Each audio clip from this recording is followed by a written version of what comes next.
The third way in which we close the door to Jannah on people, we make it sound like only the best people are going to go to Jannah.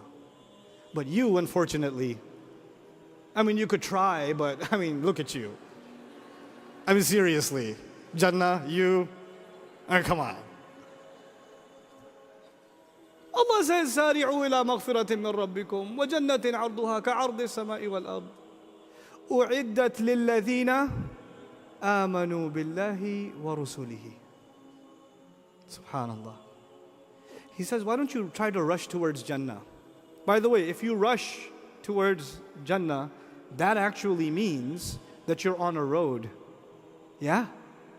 It means you're on a road. The imagery is consistent throughout the Quran. You're on this road towards Jannah. And he says, why don't you rush towards this Jannah? Who has it been prepared for? You should rush towards it, but really, come on, you're not going to get... No. What does Allah say? It has been prepared for any who believed in Allah and in His messengers. All of them. Is that restricting the gates of Jannah or is it opening them? Tell me.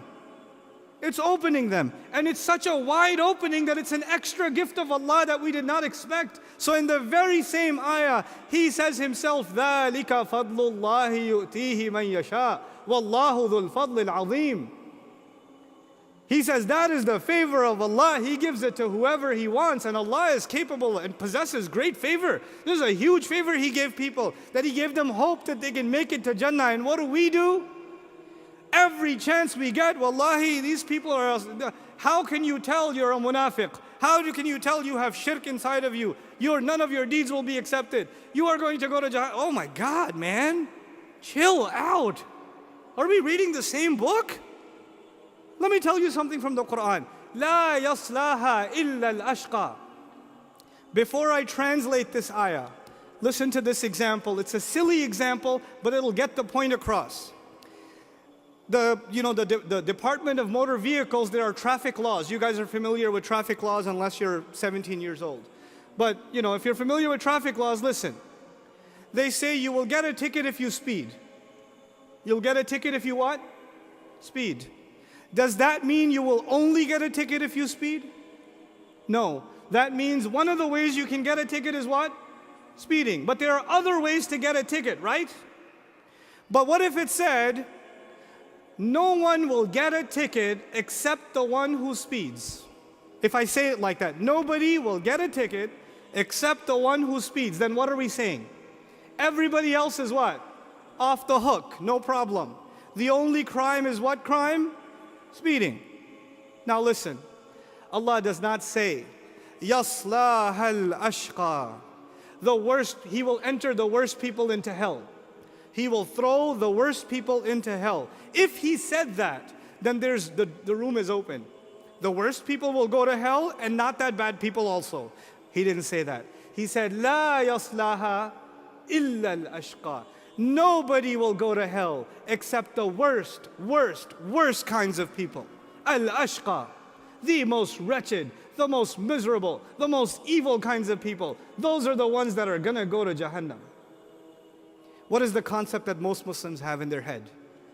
That somehow most of us are gonna end up in Jahannam. Ya Rab, look at the next ayah. Look at the next ayah. وَسَيُجَنَّبُهَا الْأَتْقَى. هل قال لا يجنبها إلا الأتقى؟ لا. He didn't say He will not let anybody go to Jannah except the best people, the most righteous people. He didn't say that. He said He will let the most righteous people go to Jannah. They will be saved from Jahannam. But He didn't say only they will be saved. He left the door. When He came to Jahannam, He closed the door. When He came to Jannah, in the very next ayah, He opened the door. He likes to open that door, we like to close it. And not on ourselves, especially on other people. It disturbs me sometimes, mothers with their children. When your kid doesn't listen to you, Allah will punish you. What is wrong with you, lady? Jahannam, nar, mothers to her child. Lady, listen. You would not want your kid to be hit with a car. You would not want your child to fall down the stairs. You would not want your child to be stabbed with a fork when he's eating and his tooth falls out. You wouldn't want any of that stuff. But it's so easily from your mouth, Jahannam. There's something seriously wrong. Seriously, that needs to stop. Because we plant these ideas in children's minds from an early age that Jahannam is easy and Jannah is difficult. Jahannam is easy and Jannah is difficult. How can you expect these people to have a balanced life if you do that? How can you expect them to have husnul dhan with Allah when you do that? Good expectations of Allah.